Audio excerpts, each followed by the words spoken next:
Here we've got SONY Xperia 10.3, and let me show you how to block contact, how to block number on this phone. So at first, let's open phone dialer, go to contacts then, and pick the contact that you would like to block.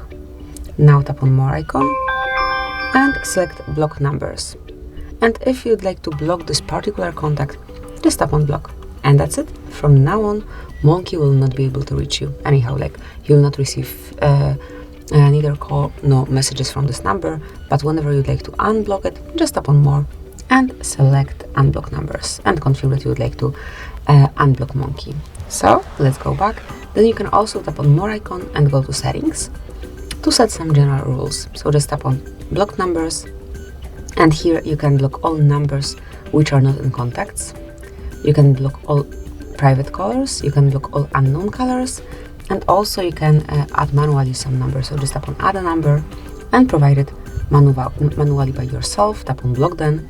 And here, just the same way, if you'd like to release the blockade, just tap on the cross icon and tap on unblock.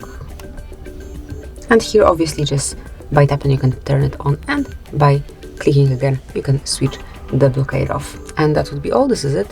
Thank you for watching. Please subscribe our channel and leave the thumbs up.